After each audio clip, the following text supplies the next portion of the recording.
आज मी तुम्हाला ना छोटी पण एक मजेशीर गोष्ट सांगणार आहे बाळांनो.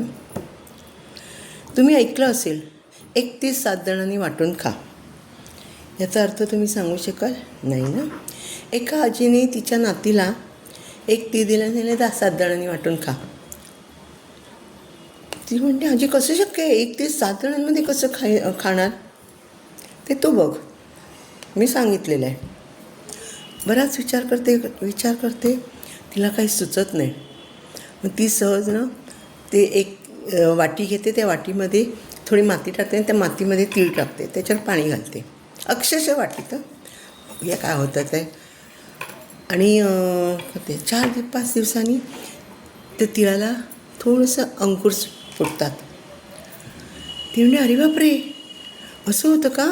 मग तिथे सुरीने ती वाटी अशी कापते आणि ती काढून असं ती शेतामध्ये, त्यांच्या दारामध्ये झाडं होतात ना, त्याच्यामध्ये ती लावते. बरं, 4-8 दिवसांनी तिला पालवी फुटते. अजून 8 दिवसांनी त्याला अशी बारीक फुलं दिसतात. आणि मग तिथे तीळ गोळा करते आणि मग आजीला सांगते, असं काढते आणि त्याला भरपूर तीळ आलेले असतात. एका तिळाचे किती होतात बघा. म्हणजे ती काढते आणि आजीला सांगते, हे घे, तुला किती जणांना वाटायचे तेवढे वाट. आजी म्हणजे, आई गं, हुशार गं माझी बाय. ती हेच मला म्हणायचं होतं की आपल्याकडे कितीही असो, एवढंसं काही असू दे, आपण ते कशा तऱ्हेने वाढवतो हे मला बघायचं होतं. तू हुशार आहेस बाळा, त्या मस्त सगळं व्यवस्थित करशील. आता त्याच पद्धतीची मला तुम्हाला एक गोष्ट सांगायची आहे. कळलं? एक माणूस होता आणि त्याला 3 मुलगे होते. 3 मुलगे होते. हा काहीतरी आपला छोटा मोठा व्यापार करत होता, व्यवस्थित होता, बऱ्यापैकी घरदार वगैरे खाऊन पिऊन सुखी असलेला तो माणूस होता. बायको होती, त्याला 3 मुलगे होते. थोडं मोठं झालं, त्याला बायको सांगते, आता आपण मुलांची लग्न करूया का? तर म्हणतो, खरंच करूया, म्हणजे आपण ह्या जबाबदारीतून मोकळे होऊ. मग ते मुली बघतात वगैरे आणि त्यांची लग्न लावून देतात. लग्न लावून दिली, सगळं होतं. एक 4-5 महिन्याने बाबा त्यांना जवळ बोलतात तिघांना आणि सांगतात, हे बघा, आता आम्ही तर म्हातारे झालं आहे, आता ह्या घराची धुरा तुमच्यापैकी एकाच्या हातात मी देणार आहे. कळलं? तर असं समजू नका मी मोठा आहे म्हणून माझ्याकडे द्या, हा मधला आहे म्हणून माझ्याकडे मी धाकटा आहे, असं नाही. मी तुमच्या बायकांची परीक्षा घेणार आहे, कारण तुम्ही तिघं कसे आहेत मला माहिती आहे. ते सांगायची मला जाणून घ्यायची गरज नाही, पण ह्या सुना माझ्या कशा आहेत हे मला बघायला पाहिजे. म्हणून मी एक हे करतो, एक गव्हाचा दाणा आणतो घरातनं, एक असे 3 गव्हाचे दाणे आणतो. तिघींच्या आता हे घे, हे तुम्ही जपून ठेवायचे आणि त्याची वाढ करायची. आणि 6 महिन्यांनी मला द्यायचं. मला काही घाई नाही, मला लवकर द्या वगैरे, तुम्हाला जमेल तसं काही करा आणि जपून ठेवा बरं का. एवढंही सांगतात बाबा. मोठ्या दोघी घेतात, बाबांनी ते जपून ठेवा सांगितलं आहे, म्हणजे दागिन्याच्या पेटीत ठेवू का? करेक्ट. ती जाते आणि दागिन्याच्या पेटीत छोट्या एका कापडात गुंडवून तर दाणा त्याच्यात ठेवते. मधली काय करते, देवाचं तिच्याकडे काहीतरी असतं ना, छोटंसं काही एक डबी असते, त्यात सगळं तिने ठेवलेलं असतं. देवाचे मणी, देवाचं काय आपण जप करतो ती माळा वगैरे, अशी एक डबी असते. ती एका कागदाच्या पुडीत बांधते आणि तो गव्हाचा दाणा त्यात ठेवते. धाकटी विचार करायला लागते, या गव्हाच्या दाण्याचं काय करू? 4 ते बाबांनी दिले म्हणजे त्याला काहीतरी अर्थ आहे. असंच काहीतरी दिलेलं, हे घ्या आणि करा म्हणून असं सांगितलं आहे, काहीतरी अर्थ आहे. काय असेल अर्थ, काय असेल? ते असा हातात पकडून ठेवते. कळलं? आणि मग विचार करते, काय असेल आणि त्या घामाने तो दाणा ओला होतो आणि तिच्या लक्षात येतं, हा असाच्या असा मी दाणा जर आपल्या जमिनीमध्ये पुरला तर काय होईल बघूया का? वाढतील ह्याचे. Yes, correct.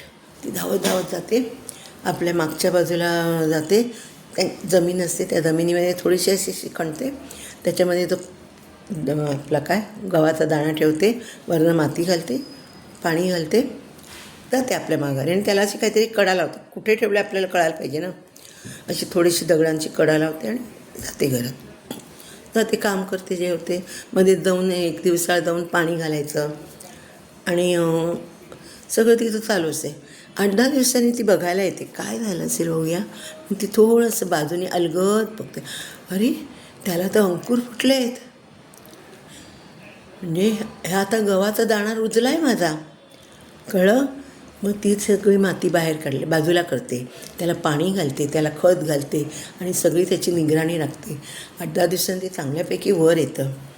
वर आल्यावर तिला खूप आनंद होतो, अरे वा आपण काहीतरी केलं. म्हणजे तोपर्यंत ती विसरून जाते की आम्हाला बाबांनी काय सांगितलं आहे, मी त्यांना काय द्यायचं आहे, हे सगळं विसरून जाते. तिला वेगळाच आनंद होतो की हा गव्हाचा दाणा लागला, कसं लागला नाही, वा वा वा असं तिला वाटतं आणि खुश होते ती.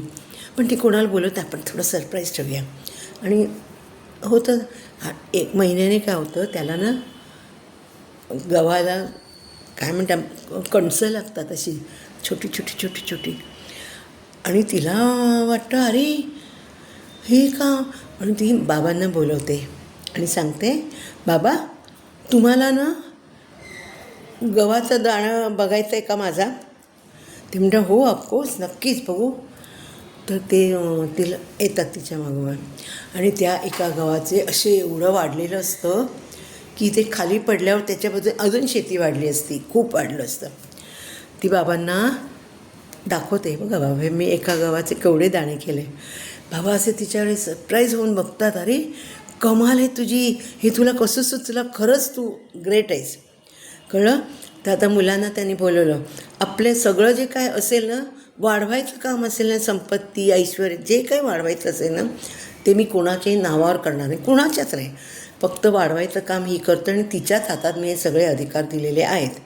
मुलांनो तुमच्याही नाही, कारण मला माहिती आहे तुम्ही पण असे कराल, असं मेहनत कराल वगैरे असं मला वाटत नाही. ह्या पोरीने मेहनत केली, गहू वाढवला, किती झाले बघा. असं एका दाण्याचे किती झाले तुम्ही मोजू शकताय का बघा, नाही ना. तर असं आपल्याला हवं आहे, तुम्ही अशी आपली वाढ केली पाहिजे, म्हणजे त्याच्याने आपली बरकत होते, आपली वाढ होते. जरा विचार करा, हा दाणा दिले बाबाने दिला, घेतला आणि दागिन्यांच्या पेटीत ठेवला, कशासाठी दिला असेल जरा विचार नाही करता आला. त्या मुलींना बाबा म्हणाले, अगं हा दाणा काय होणार आहे त्याचं, ते सोनं नाही आहे ना जसंच्या तसं राहिला, नको ह्याच्यात नको, कुजला तर ह्याच्यात ठेवू, नको नको ह्याच्यात पण नको. असा विचार नाही का ग आला तुमच्या दोघींच्या मनात.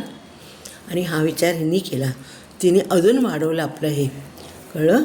आणि म्हणून माझं आता मनापासून मला असं वाटते, मी हे सगळं सांभाळायला, जे काय माझं आहे ते अगदी फार मोठी इस्टेट नाही आहे, कबूल करतो मी, पण जे काही आहे माझं ते सगळं मी आता हिच्याकडे सांभाळायला देणार आहे. तुम्ही कोणीही ऑब्जेक्शन घेऊ शकत नाही, ओके. त्यामुळे बाळांनो नेहमी आपण लक्षात ठेवा, एखादी गोष्ट आपल्याला अशी जरा वेगळी वाटली ना, असं काहीतरी का बरं, याचा अर्थ काय असेल. आपल्याला देवाने मेंदू दिले नाही, मेंदूत बुद्धी दिली ना, मग त्या बुद्धीचा वापर तर आपण करायलाच पाहिजे. त्यामुळे आपण असा विचार करायचा, का दिलं असेल हे आईने किंवा बाबांनी, का दिलं असेल, असं विचार करायचा. आपोआप तुमच्या डोक्यात विचार येईल आणि अच्छा असं आहे का त्याचा अर्थ, ओके, कळलं. आणि तुम्ही विचार कराल त्याप्रमाणे ॲक्शन घ्याल, ओके. Bye bye.